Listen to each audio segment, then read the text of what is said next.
Hello everyone, welcome back. आज हम बात करेंगे क्लीनिंग डेटा सेट के बारे में। हम लोग डेटा सेट को कैसे क्लीन कर सकते हैं। पांडा सीरीज में ये पार्ट 3 है। इसमें हम लोग सिर्फ जो क्लीनिंग डेटा सेट है उस पर हम लोग बात करेंगे। चलिए स्टार्ट करते हैं। अब क्लीनिंग डेटा सेट क्या होता है, देखिए क्लीनिंग डेटा क्या होता है, इसका मतलब ये है कि हम लोग जो डेटा हमारे पास बैड डेटा कहते हैं, जिसको हम लोग बैड डेटा बोलते हैं, उसको हम लोग क्लीन करते हैं, यानी कि उसको हम लोग हटाते हैं। ठीक। अब बैड डेटा बहुत कुछ हो सकता है, जैसे कि अगर हम बैड डेटा की बात करें, बहुत कुछ ऐसे हैं जो बैड डेटा में इंक्लूड होते हैं। सबसे पहले होता है एम्प्टी सेल। एम्प्टी सेल होता है वो बैड डेटा में इंक्लूड होता है। तो सेकंड टाइप का होता है data data in wrong format. In wrong format ये भी हमारा क्या होता है, बैड डेटा होता है। थर्ड होता है हमारा रॉन्ग डेटा, गलत डेटा आ गया। फोर्थ होता है हमारा डुप्लीकेट। ये सारे डेटा क्या होते हैं, बैड डेटा होते हैं। तो इसी में हम लोग क्या करेंगे, ये जितने भी डेटा हैं बैड डेटा हैं, इनको हम लोग क्लीन करेंगे। अब क्लीन कैसे करेंगे वो समझते हैं। ठीक। हमारे पास डेटा सेट है, अब आपको डेटा सेट दिखा देता है। इस पर क्लिक करते हैं तो हमारा ये क्या है, ये डेटा है। ठीक। इसमें हमारा ड्यूरेशन है, डेट है, प्लस है, मैक्सिमम प्लस है, कैलोरीज है, ये सब हमारा डेटा है। ठीक। अब इसी डेटा को हम लोग क्लीन करेंगे। ठीक। चलिए स्टार्ट करते हैं। सबसे पहले हम लोग एक न्यू नोटबुक, जुपिटर नोटबुक हम बना लेंगे, ऑन कर लेंगे, और पाइथन यहाँ पे हम लोग इसका नाम दे देंगे। नाम देते हैं डेटा, डेटा क्लीनिंग का नाम दे देते हैं। ठीक। नाउ हमने आपको बता दिया कि बैड डेटा क्या होते हैं, जिसमें एम्प्टी सेल होता है, डेटा इन रॉन्ग फॉर्मेट में होता है, रॉन्ग डेटा होता है, देन डुप्लीकेट डेटा होता है। अब इसी डेटा को हम लोग फिक्स करेंगे। हमने आपको डेटा सेट दिखा दिया। सबसे पहले बात करते हैं एम्प्टी सेल्स की। देखिए एम्प्टी सेल्स मतलब होता है कि गिव अ रॉन्ग रिजल्ट। अगर हम लोग डेटा को एनालाइज करते हैं तो हमको क्या करता है, वो रिजल्ट रॉन्ग देता है। क्यों? क्योंकि हमारा क्या है, वो सेल क्या है, एम्प्टी है, जिसकी वजह से हमारा डेटा जो है वो गलत ही रिजल्ट हम लोग को प्रोवाइड करता है। तो हम लोग क्या करेंगे, जो सेल है उसको हम लोग रिमूव करेंगे। अब रिमूव कैसे करेंगे वो समझते हैं यहाँ पे। सबसे पहले हम लोग यहाँ पे इंपोर्ट कर लेते हैं, import pandas as P D. Then हम लोग डेटा सेट को हम लोग रीड कर लेते हैं।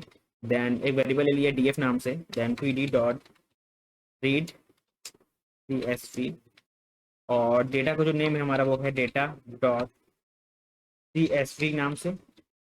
देन हम लोग क्या डेटा को रीड कर लिया। अगर हम लोग डेटा ऑन करते हैं, अब अगर हम रन कराते हैं, ठीक, तो हमारा ये डेटा आ गया। ठीक।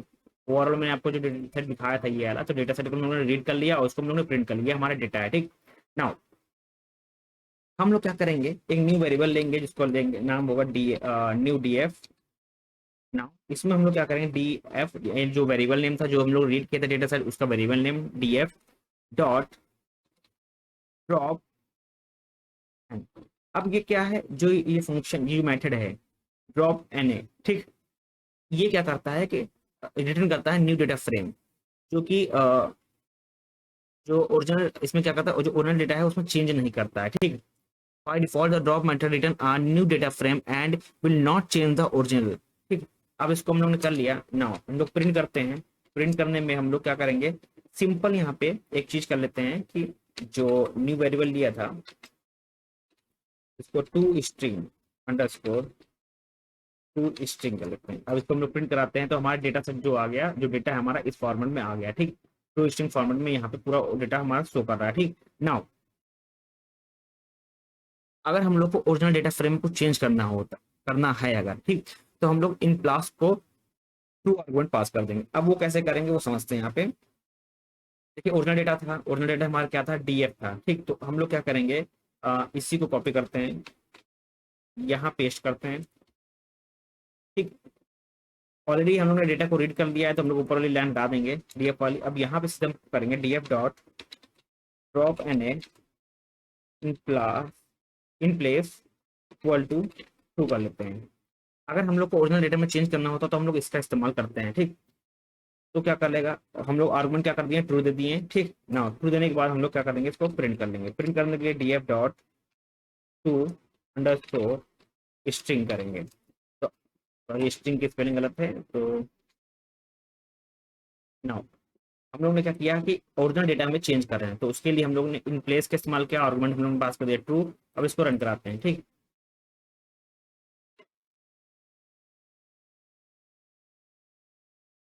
हम लोग जैसे रन कराएं, देखिए हमारा डेटा आ गया। ठीक। कुछ चेंजेस चेंजेस हैं यहाँ पे शो कर रहा है। ठीक, ये क्या करेगा, सिंपल तरीका क्या करेगा, जो भी हम लोग ने क्या किया है, हम लोग ने चेंज किया डेटा, ओरिजिनल डेटा सेट में, बट यहाँ पे चेंज को डिस्प्ले नहीं हुआ। क्यों नहीं डिस्प्ले हुआ, क्योंकि हमारे पास कोई भी नल वैल्यू थी नहीं, नल वैल्यू का कोई भी रो, कोई भी किसी भी रो में नल वैल्यू थी ही नहीं, तो इसलिए यहाँ पे कोई चेंजेस नहीं देखने को मिलने। अगर हम लोग के पास रो में कोई भी नल वैल्यू होती तो हम लोग को यहाँ पे चेंजेस देखने को मिलते हैं। ठीक, ये सिंपल क्या करता है, ये चीज इन प्लेस टू क्या करता है कि डेटा फ्रेम को रिटर्न नहीं करता, बट ये क्या करता है कि जितने भी ये रिमूव कर देता है सारे रोज को जो नल वैल्यू को कंटेन करती हैं। ठीक, जो ओरिजिनल डेटा सेट में अगर जो भी रो नल वैल्यू को कंटेन करेगा उस रो को क्या कर देता है, ये रिमूव कर देता है, रिमूव करने के बाद प्रिंट कर देता है। बट मैंने आपको एक्चुअली ये बता दिया है कि यहाँ पे जो डेटा सेट है हमारा, उसमें कोई भी नल वैल्यू नहीं है, तो इसीलिए सेम इसमें कोई इफेक्ट नहीं हुआ है। ठीक, अब हम लोग अगर हमको क्या करना है, रिप्लेस करना है एम्प्टी वैल्यू को। ठीक, तो हम लोग एक और चीज करते हैं, एक और मेथड का इस्तेमाल करते हैं, वो है फिल एन ए। फिल का मतलब होता है, फिल मेथड का मतलब होता है कि हम लोग अलाउ कर रहे हैं तो एम्प्टी, जो एम्प्टी वैल्यूज हैं, जो एम्प्टी सेल्स हैं, उनमें हम लोग वैल्यूज प्रोवाइड कर रहे हैं। ठीक, उसके लिए सबसे बढ़िया तरीका क्या है कि हम लोग जो ओरिजिनल वैल्यू में, ओरिजिनल डेटा सेट में काम करेंगे, उसके लिए हमारा डीएफ का इस्तेमाल कर रहे थे, D F dot fill N A 130 in place equal to true. अब ये क्या करेगा, देखिए फिल एन का मतलब होता है कि हम लोग जो एम्प्टी सेल थे उसमें हम लोग वैल्यू प्रोवाइड कर रहे हैं। अब वैल्यू कौन सी प्रोवाइड कर रहे हैं, 130 वैल्यू प्रोवाइड कर रहे हैं। ठीक, तो in place equal to true, हम लोग इन प्लेस का इस्तेमाल कर रहे हैं, और ट्रू इन प्लेस क्या करता है, ये चेक करता है कि उस डेटा में कहाँ कहाँ वो नल वैल्यू है, और नल वैल्यू अगर है तो उसमें उस एम्प्टी सेल में 130 डाल दो, 130 वैल्यू प्रोवाइड कर दो, और उसके बाद डेटा को हम लोग रिटर्न कर दो। इंटर करेंगे हम लोग, तो हम लोग अब इसको प्रिंट करते हैं। ठीक, अगर हम लोग इसको प्रिंट करेंगे, ठीक, अगर हम लोग इसको प्रिंट करेंगे, प्रिंट करने के लिए क्या करेंगे, सिंपल तरीका वही print df dot to string, okay, to underscore string. ये देखिए हमारा ये डेटा आ गया। ठीक, अब देखिए एक चीज यहाँ पे देखिए, अगर ऊपर वाले डेटा में देखें, जहां जहां एम्प्टी सेल होगी वहां पे वैल्यू क्या आई होगी, 130 वैल्यू आएगी। बट ऐसा इसमें कुछ नहीं था, क्योंकि हमारे पास कोई भी वैल्यू नल थी ही नहीं। ठीक, नाउ अगर हम लोग को कोई भी कॉलम में, मतलब पर्टिकुलर कॉलम में किसी वैल्यू को रिप्लेस करना, तब क्या करेंगे, उसके लिए हम लोग एक चीज और करेंगे। हम सबसे पहले हमको डीएफ, हमको डेटा सेट पता है, डेटा सेट में क्या करेंगे, क्या कर लेंगे कि कैलोरीज, कैलोरीज में हम लोग डेटा चेंज करेंगे, कैलोरीज में हम लोग वैल्यू चेंज कर देंगे। ठीक ना, कैलोरीज में कैसे चेंज करेंगे, हम लोग लिखते हैं calories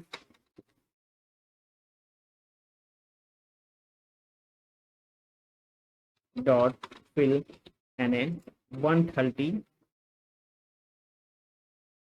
in place equal to true. हम लोग इसको प्रोवाइड करेंगे, प्रोवाइड करने के बाद सेम हम लोग इसको प्रिंट करेंगे, print df dot to underscore string.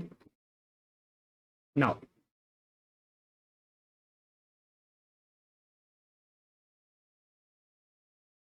देखिए इसने क्या किया है कि हम लोग पर्टिकुलर जो वैल्यूज होंगे उसको रिप्लेस किया है। ठीक,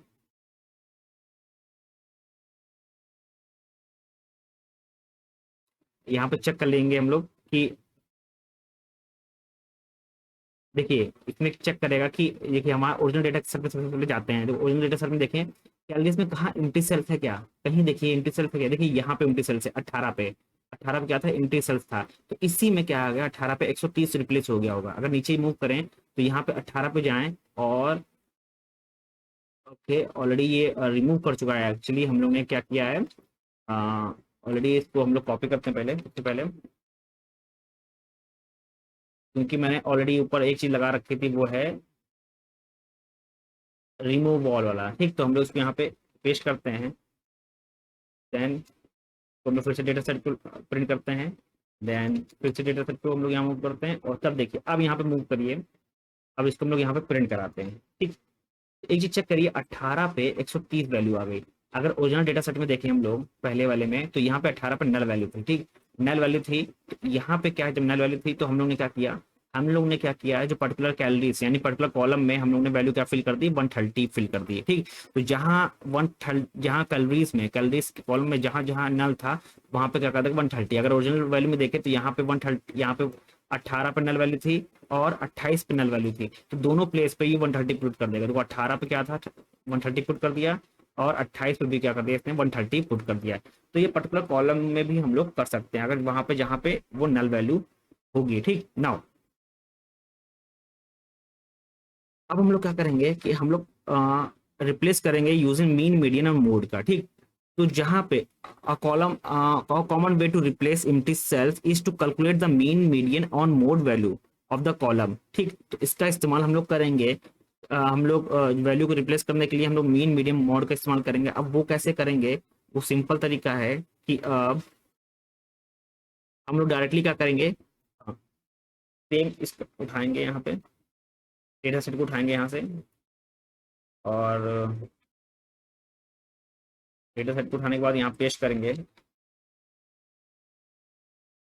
ना। इसको पहले सबसे पहले रन करा देते हैं। रन कराने के बाद हम लोग एक और वेरिएबल लेते हैं, इसके बाद हम लोग यहाँ पर df कैलोरीज में काम करते हैं हम लोग। कैलोरीज में हम लोग सबसे पहले मीन लगाएंगे, मीन लगा लिया, और df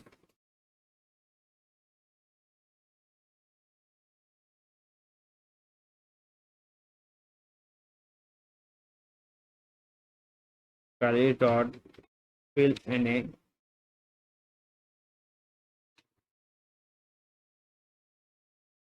इन प्लेस शुरू कर लेंगे। ट्रू का टी कैपिटल होगा, और ये हम लोग ने कर दिया। अब हम लोग इसको प्रिंट करते हैं। प्रिंट करने के लिए print df dot to underscore string. अब ये देखिए, अब ये क्या करेगा, हम लोग ने मीन को कैलकुलेट कर लिया है, ठीक। यहाँ पे देखिए, अगर ओरिजिनल डेटा की बात की जाए, यहाँ पे हम लोगों ने ओरिजिनल डेटा को कंप्लीट किया 18 देखिए, 18 पर नल वैल्यू थी, ठीक, और 28 पर नल वैल्यू थी। ये चीज ध्यान दीजिए यहाँ पे। और अब देखिए हम लोग ने मीन का इस्तेमाल किया, मीन का जैसे इस्तेमाल किया तो हमारा 18 पे देखिए, 18 पे पूरा मीन निकल के आया, उसको यहाँ पे पुट कर दिया। वो 28 पे भी देखिए जो मीन कैलकुलेट किया उसको यहाँ पे वैल्यू को रिप्लेस कर दिया, मीन की वैल्यू को रिप्लेस कर दिया, ठीक। सेम हम लोग फिर से करते हैं, इसको कॉपी किए हम लोग, यहाँ पे पेस्ट किए, डेटा सेट हम लोग किए। हम लोग मीडियन निकालेंगे। मीडियन कैसे निकालेंगे, हम लोग सेम प्रोसेस को वही करेंगे,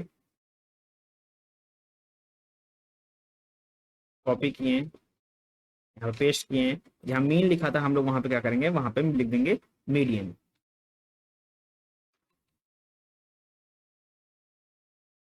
मीडियन लिख देंगे, इंटर कर देंगे। इंटर करने के बाद हम लोग उसको प्रिंट करेंगे। प्रिंट करने के लिए सेम वही काम, हम लोग उसी कॉलम कर लेते हैं प्रिंट यहाँ पे ना। अब इंटर करेंगे, देखिए 18 पे देखिए ये इसने मीडियन कैलकुलेट करके रिप्लेस कर दिया है, और 28 पे भी मीडियन कैलकुलेट करके यहाँ पे रिप्लेस कर दिया, ठीक। सेम हम लोग कोशिश कर सकते हैं किसके लिए, अगर आगे बात की जाए मीन, मीडियन, मोड के लिए। अब मोड की बारी है, मोड में भी हम यही काम करेंगे। हम सबसे पहले क्या करेंगे, डेटा सेट को अपने उठाएंगे यहाँ से, क्योंकि डेटा सेट में चेंज कर, क्योंकि डेटा सेट में ऑलरेडी चेंज हो चुका है, ठीक। तो उसके लिए न्यू डेटा सेट चाहिए होगा हमको, तो न्यू डेटा सेट ले लेंगे यहाँ से। और अब यहाँ पे हम लोग मीडियन लगाया था, तो हम लोग इसको ही कॉपी करेंगे, इसी में चेंज करेंगे। यहाँ पे लिख देंगे हम लोग मोड, ठीक। मोड लिखने के बाद हम लोग यहाँ पे 0 प्रोवाइड करेंगे, ठीक। नाउ ये करेंगे और हम लोग क्या करेंगे, इंटर कर देंगे। जैसे इंटर करेंगे तो यहाँ पे 18 पे देखिए आप, 18 पे यहाँ पे देखिए 300 आ रहा। मोड की वैल्यू को यहाँ पे रिप्लेस कर दिया नल वैल्यू के साथ, ठीक। 28 पे देखिए जो भी मोड निकल के आया उसको रिप्लेस कर दिया यहाँ पे जो नल वैल्यू थी पहले डेटा सेट में, कैलोरीज में 18 और 28 पे उसको रिप्लेस कर दिया, ठीक। ये जो प्रोसेस हुआ ये होता है, इसको बोलते हैं हम लोग क्लीनिंग एम्प्टी सेल्स, ठीक। हम लोग एम्प्टी सेल्स होंगे हमारे डेटा सेट में, जब एम्प्टी सेल्स होंगे तो हम उसको रिप्लेस करेंगे, रिमूव करेंगे, या उसमें कोई वैल्यू को हम लोग पुट करेंगे जिसकी वजह से हमारा डेटा जब हम लोग कैलकुलेट करेंगे तो हमारा एक्यूरेट डेटा आना चाहिए, ठीक। तो नेक्स्ट वीडियो हम लोग बात करेंगे cleaning data of wrong format का, जो रॉन्ग फॉर्मेट में डेटा है उसको कैसे क्लीन करते हैं। आज के लिए बस इतना ही। Thank you everyone.